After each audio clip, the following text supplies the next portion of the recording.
For example, in a bank, alright? When you're paying your fees, for instance, alright, you have to queue up. Sometimes in a bank, you take the number first, the queue number. You sit down and wait until the queue number is recalled. Okay? Print queue, if you have shared resources, alright, we can use queue as well. For example, round robin scheduler where you use it for shared resources in terms of CPU or in terms of printers, okay? Alright? So whatever jobs comes in first will be processed, okay? And any jobs you need to add will be added at the rear of the queue, okay?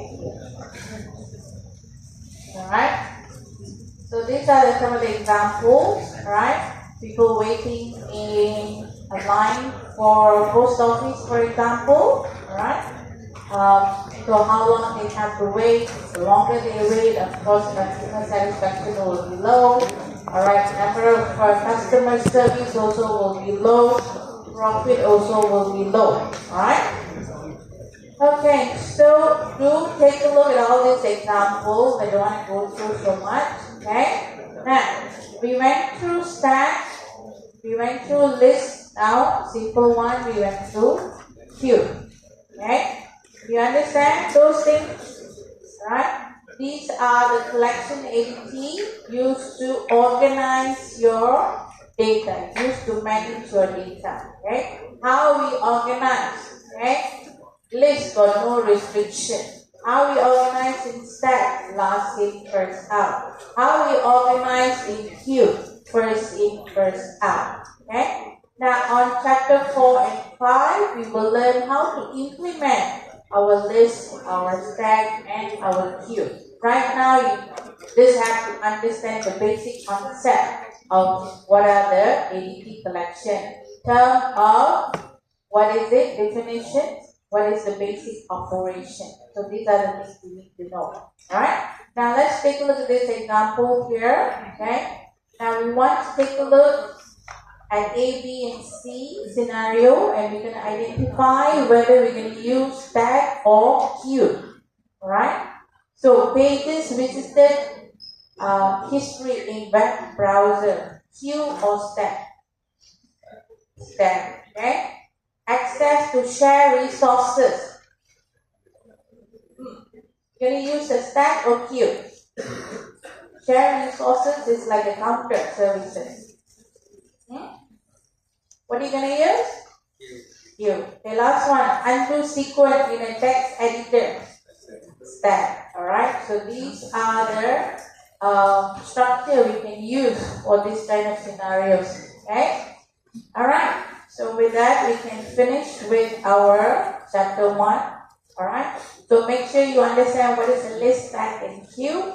And you need to know some of the concepts, basic concepts, okay, especially your abstraction and encapsulation. Okay? Now, do you have any question on chapter 1?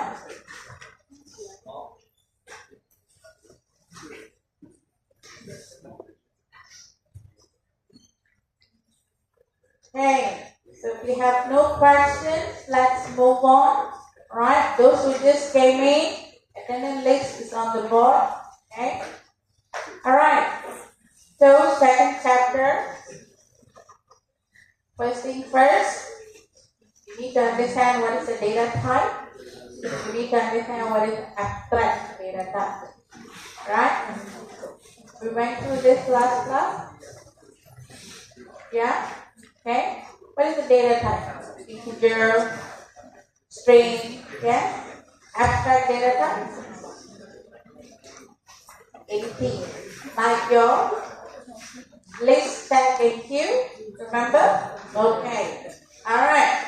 So now let's take a look at in terms of benefits of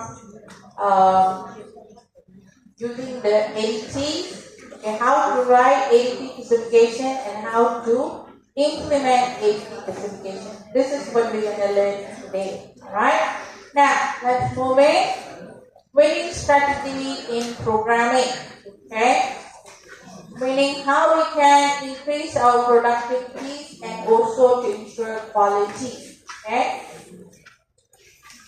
Now, increased productivity basically means we want to finish our product in time so we can take up a lot more programs.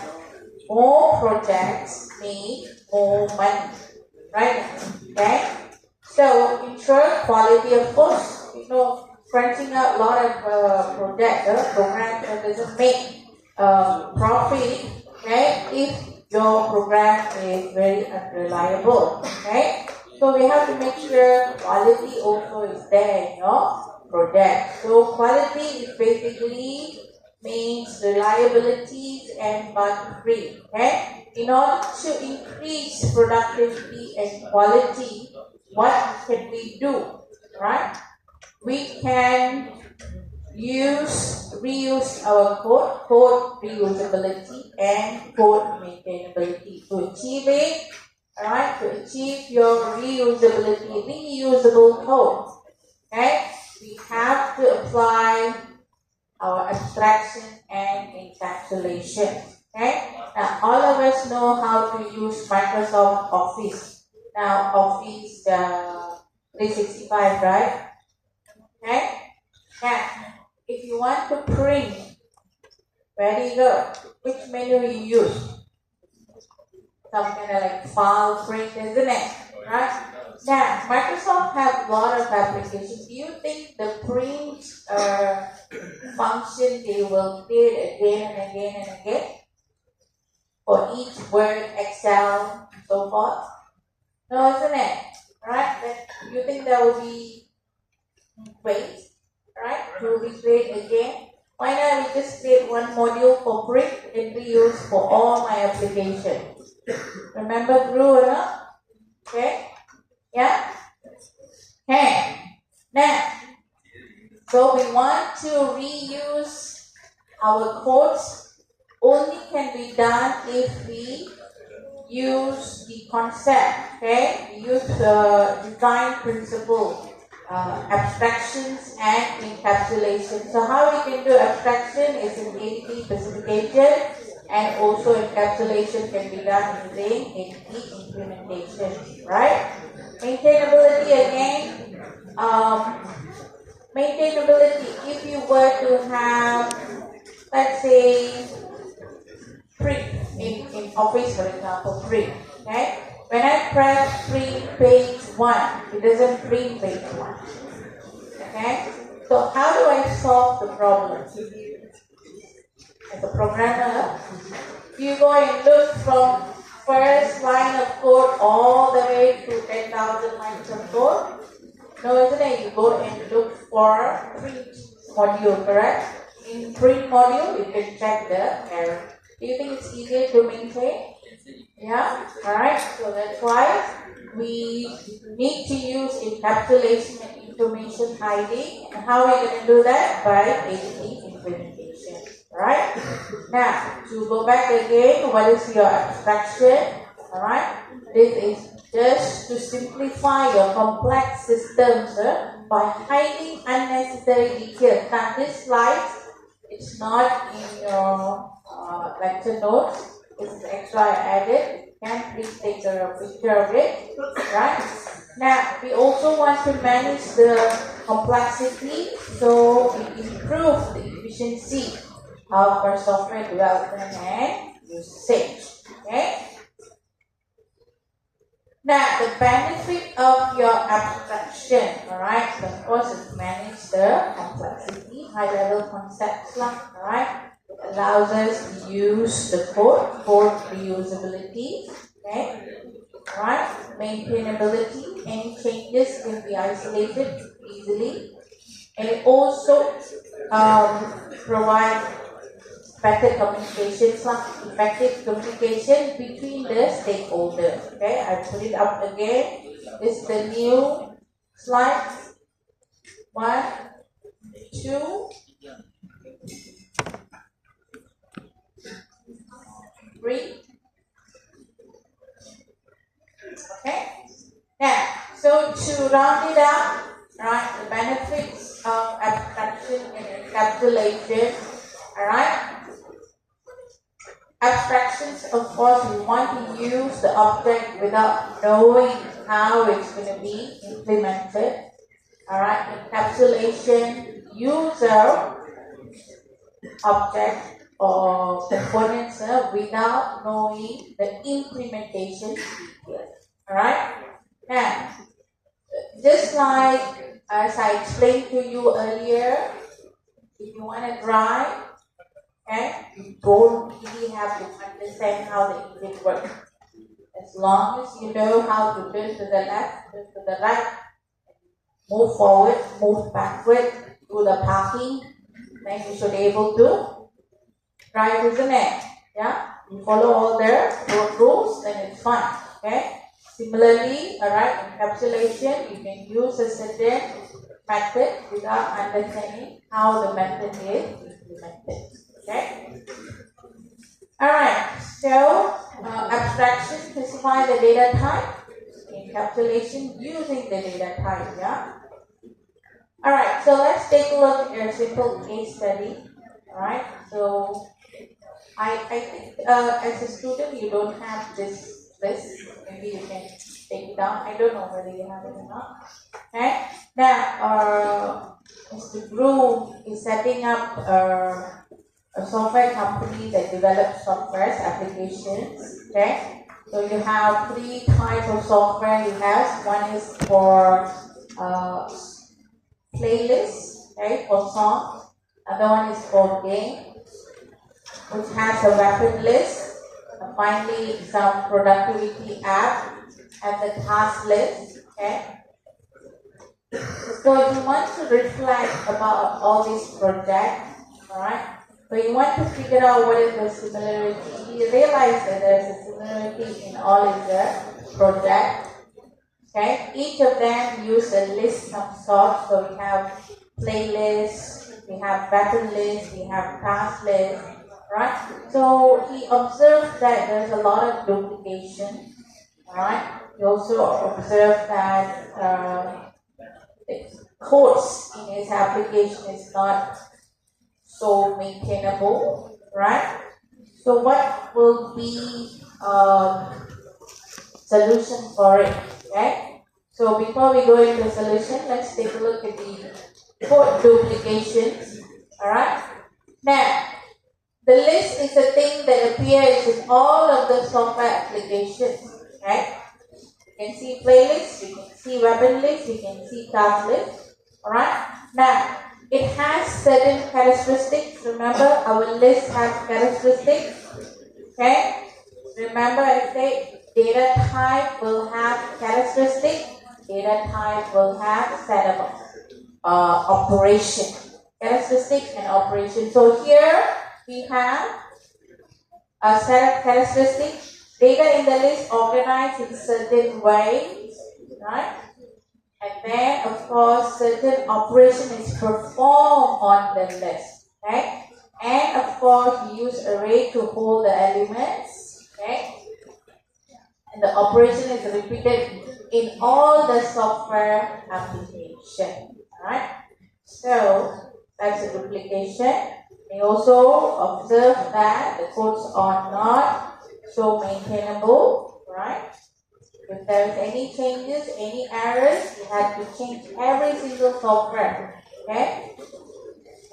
Alright, so how are we going to enable reuse and increase maintainability? Right? Remember earlier we said we want to use abstraction and encapsulation, right?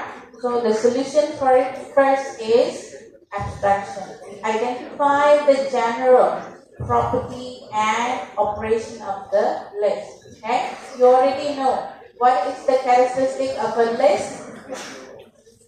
Right? It's a linear collection that stores data without any restriction, correct? What is the basic operation of a list? Add, remove, get, check if it's empty. Is that correct? Okay. So we need to figure out, okay, you need to identify the basic properties of your collections, you need to figure out what is the operation of your collection. Collection here is list, right? So you have to produce a specification of list. Okay, you need to list down what is the characteristic of data and the operation. Okay. Now, next one is of course encapsulation. We're going to use abstraction and encapsulation, right? So what is encapsulation? We want to implement the list in a way that the programmer can use the list without knowing how to implement it. Okay? So we're going to have information hidden for it. Okay?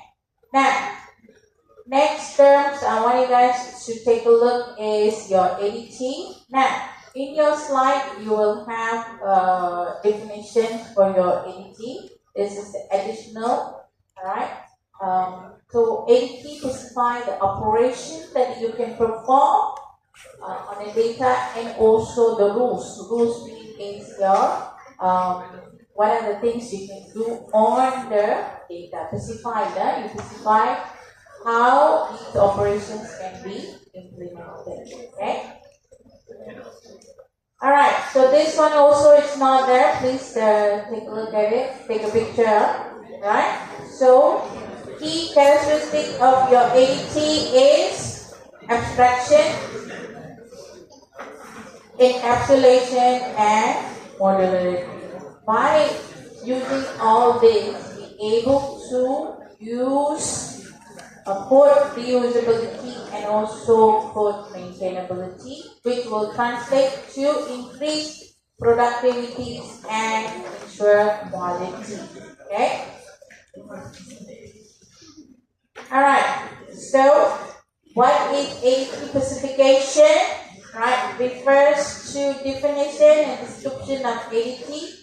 Focuses on behavior and operation. It is written in natural language, that is English, okay, and it's independent of any programming language, okay. So let's take a look at example of ADT. Right, so you can go to your lecture, you will see appendix 4.1. Alright, so let's take a look at this. This is how you write your ADT specification. Alright, you specify the characteristic and you specify their operation. Okay, what is a list? List is a linear collection of entry. So you describe the characteristic of it. What is a list operation? I can add. At the end of list, I can add in a given position. Right? I can remove. I can clear. I can replace. I can get entry. I can check. Contain means it's like a search. Okay? I can check whether the data exists in the list. Determine whether the list contains an entry. Okay? Then I can get number of entry, number of elements in your list. I can check whether my list is empty. If I can check empty, I should be able to check whether my list is full. Alright? So these are some of the basic operations. Okay? Remember, ADT collection describe characteristics and it describes the operation, the rules. You understand? Alright? ADT specification is a documentation. You write on the operation. Okay? So how do you write the documentation? Okay? How do you write the documentation? Okay, this is how you write the documentation. ADT specification must include ADT title. Alright? So if we are using a list, this is the title for it, ADT list. If you are using queue, then it becomes ADT queue. If you are using stack, it becomes ADT stack. If you are using tree, it becomes ADT tree. Okay? If you have your own set of ADT, then you put 80 counter, for instance, so for 80 cents, okay? Alright, next. Okay. After title, you must describe the characteristic of the data type. Okay.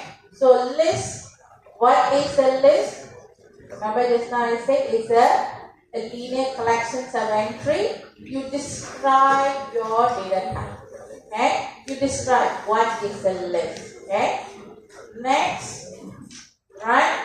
You have to describe each operation. Each operation must have operation name, must have brief description, precondition, postcondition, and return. Alright? So for list, okay, first you have operation name and then you have parameters.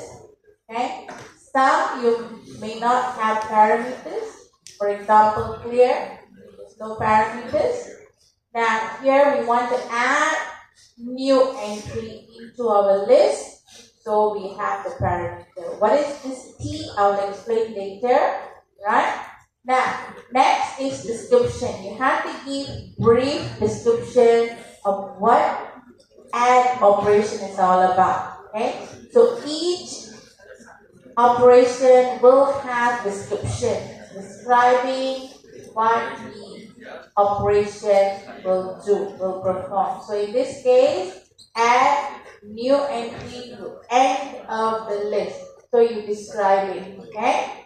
Now, next we have, alright, precondition. Precondition, postcondition, alright? Precondition is a statement, alright, that or conditions must be true, okay? In order to invoke this particular operation. For example, if you want to take data structure, what is the prerequisite subject? O began. Alright, so if you don't clear the paper, you cannot take this, right? Exactly the same thing here. Precondition, certain conditions need to be satisfied before you can run this operation. Okay?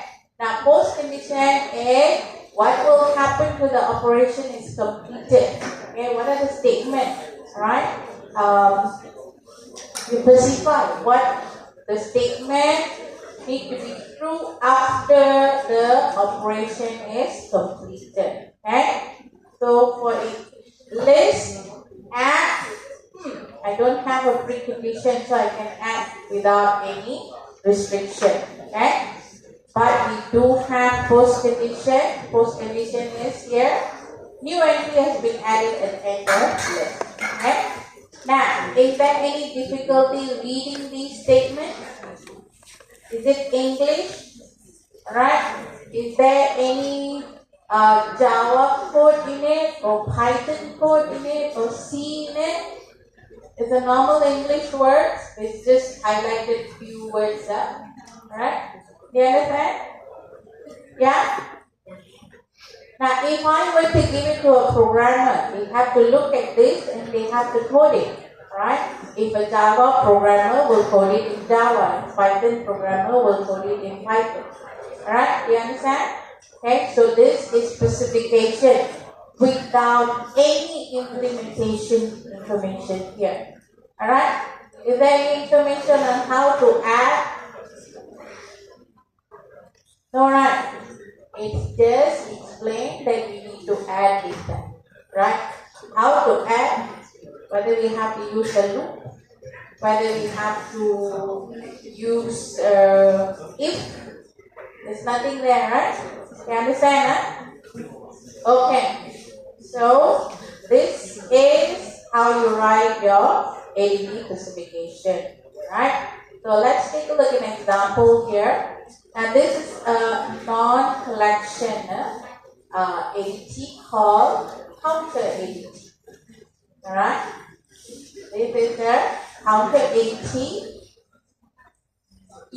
Counting devices are used for counting things such as car entering a car park lot, people taking numbers at post office, and so forth. a counter object would have a non-negative integer value representing the current count, can be incremented, decremented, reset to 0, and have its value read at any time. Alright, so we have this. We need to write your ADT specification. Alright, now how we write our ADT specification? We have to write the title. So what is the title? Counter, ADT counter. What is the description? Okay. We need to type ADT counter. So what is the description? Okay. Now, for assignments or for this case or even for your final exam, usually description can be retrieved from the question itself. Okay. So what is the counter here?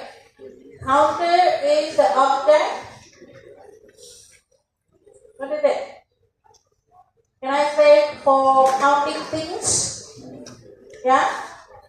Is that correct? What is the counter? Wait, don't get angry. Huh?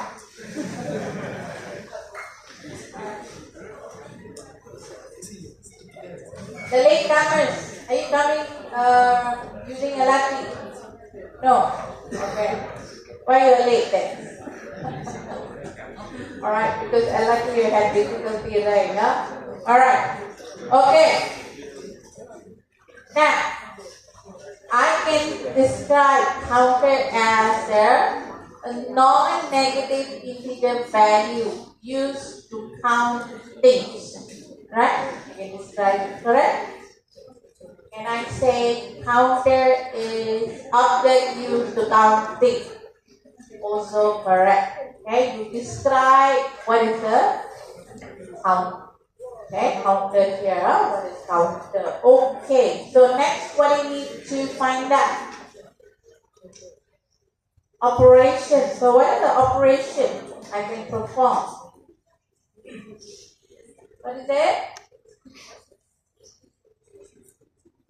Current count. I can increase, right? Counter. I can increase, decrease. I can set to 0, and I can check what is my current value, right? Okay. So I have increment, decrement, reset to 0, and read the value. Right? So that's what we have to do. Okay? So a counter, ADT counter is a counter. A counter is an object for counting things. Right? So can I improve it a bit? A counter is an object or non-negative value for counting things also can. Right? I can read, I can reset, I can increase, increment and decrement. So each of these operations you have to describe, you have to figure out precondition, post-condition. Okay? And then return value. Oh, yeah, forgot about return value just now. Return value is the data type that you're going to return to the client program. Okay? So usually return, alright, you need to specify the data type. Alright? So I want to return true or false. Okay? True if new entry was successfully added into the list. False otherwise. So this is a Boolean data type. So I put here as Boolean. Alright? So sometimes we want to return the element that we are removing. Alright? So this entry that we remove, I'm going to put as a generic type class T. Right? Later on I will explain to you. Okay? Now, so here we have return value, current value of this counter we return. So the value will be integer. So that's the return value. Alright? So this is the answer. Okay. So now I have this. Let's code it. Right? Let's implement it. How are we going to implement with just this? Alright? This is your specification. So you have to write the code for it. Okay? This is abstraction. Alright? There's no way or there's no coding there. So now we have to take this and we have to do the coding. So how are we going to do it? Alright? How are we going to implement? Okay? So how we're going to implement is we're going to create the interface, alright, that allows us to access to the operation without knowing the implementation. Okay? Interface. Next, we need to implement. Alright? So let's take a look at how we're going to translate the ADT specification to Java interface. Alright? Then how we're going to implement our interface. Okay? So these are the three applications. Now, so no Java, so I can't show you. Now, do run this during practical class. Okay? So I'm going to click this one first.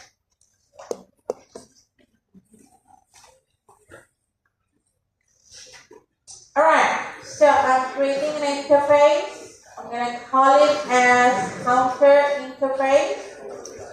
We have operation, read, reset, increment, decrement. Is that correct? Yeah? These are the 4 operations I have. Alright, is there any coding for how to increase here? No. Why? Because this is still an abstract part of your coding. Right? Abstract. That means the client program will use reset. Alright? Without knowing how it's being implemented. Alright? Okay. So now we will implement it. Okay? So I'm going to go here. Alright? I'm going to implement my counter interface. What are my counter interface? Read, reset, increment, and decrement. So of course I initialize few things first. I initialize count value to be 0 first. And here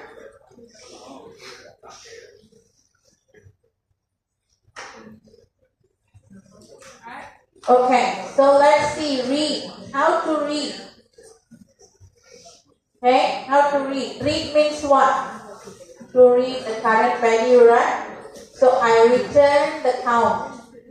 Okay, whatever value the count have, I will just return the value. Okay. Then we have reset. Reset means to set it to 0. So you reset count equal to 0. Alright. Then we have increment. Of course, you increase by 1. And decrease, of course, you decrease by 1. For decrease, there's a little bit of condition I want to put because it's a non-negative number. Okay, I want to make sure we don't decrease it until negative number. Okay, so this is implementation. So ADT specification, interface, and your implementation. This is your format for your assignment. You must create your ADT specification. You must have your interface. You must have your implementation. Then you create your client. Now, client here is the graphical user interface. Really cannot run. So anyhow, right? I'm going to use counter interface for counter 1 and counter A and B. Alright. Now this program basically looks like let's say parking lot, right? So it shows let's say 100 space available. Okay. When the car enters, what happens? When the car enters, it will decrease the available parking space, parking lot. Alright, so that's the counter for lot, right? So now I have 2 parking bays. Alright? So I have parking bays A and B. So I will have counter A and B. If I have more parking space, no, the bay, yeah, do you think I should rewrite counter many times? Alright, do I have to do this again and again for each counter? This is what we don't want to do. Alright, so we want to reuse the code. Okay, it doesn't matter how many counter I have, I will reuse the same. Okay, now here somewhere, let's see, yeah. Okay, so here on exit, we will decrease the value, alright, for counter A, counter B. Alright, you see this is the client program. Alright, this is the client program. Client just use their operations name only. How to decrease as a client don't need to know. Alright, you understand? Okay. So let's say you learn something new. Okay, let's say you learn something new already, and you know this code is going to be more efficient than the code currently you have. Alright, you go to your class implementation class and you change it. You don't change anything on the client side. You understand? So that's another benefit. Huh? Alright, so on entry, increase. Alright. So increment. So here you can see total grade, they read, all these functions, you can check on it. Okay? Alright. So please run this during lecture, practical class. Alright. Okay, so to summarize, okay, in order to create your ADT, you write your ADT specification, you implement step 2 by writing your Java interface and also your Java class, and finally, of course, you have to use your client program. Now, this is your coursework, right? This is your assignment, right? This is the steps that you have to go through. Specification, implement, and create your client program. Okay? Alright. Okay, so that's about it. The rest you can read up. Done. Okay? Any questions? Type T. Alright, type T. Alright. Now, typing you will go through later, but let me explain to you type T. Now, if I have student marks, what is the data type for it? Integer. Okay? If I have student name, what is the string, isn't it? Now, what if I want to have a custom-made data type? Alright, custom-made. Okay? So, suppose I want to create an object which has integer, which has a text, which has some crazy symbols on it, pictures and everything. And I want to make that as one data type. Okay? It doesn't go under integer, it doesn't go under string, it doesn't go under boolean, right? So it's some kind of, custom made, right? Because it's custom made, I use T. Alright? T. Generic type. Okay? Now, next one, T. Now, when I say T, T is just the alphabet you use. You can use any alphabet you want. Okay?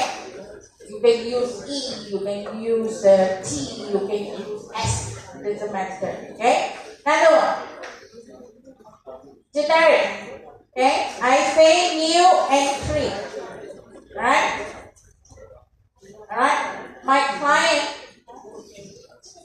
I'm going to access add new entry. Okay? Now client wants to insert only integer. Okay? I have another program. Want to insert only string. Okay? I have another client only want to insert boolean. Do you think every time one client change to int, Then I have to create another one for string, right? I have to create another one for boolean, right? The add function. Okay? One for string, one for boolean, one for integer, like this. Add. Again, duplication correct? Methods are the same. So, what we do is that we put T. Client will decide on the actual data type, concrete data type. Here we will do an abstract, generic type. Okay? When client A using integer, T will take the integer. If client decided to use boolean, T will become boolean. Alright? So I don't have to go back and change. Alright? You understand? Okay? This is a generic data type. Alright? Any questions about it?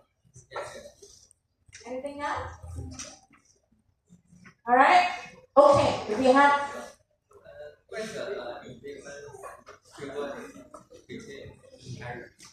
sorry? Implementation and inheritance. Inheritance is when you talk about superclass, right? Subclass, right? Inherit, okay? Let's say entity, okay? Entity, for example, alright, superclass, let's say student, okay? And then I have diploma student and degree student, alright? So they inherit from the student in attribute. Student will have name, will have ID, for example. Now, diploma student also will have name, will have ID. Alright, but their courses may be different. Right? Year of study may be different. Okay? So they will have specific attribute. Okay? So inheritance understood? Implementation is basically when you want to take the code and implement your class. Okay. How are you going to implement your superclass? So there will come coding. Alright? Coding will become coding. Okay?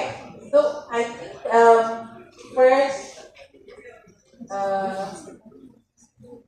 here, remember running man, we have the entity class, right? We have runner, right? Run. So runner is actually a class, okay? So now we implement that class. This is the implementation. Okay? Implement the object. Inherit means you take the attribute and then you create another object, right? Okay. If you have any questions, you can stay back and ask. Otherwise, take 5 minutes break. Okay. Then come back. We will take a look at our assignment. Okay. Any questions?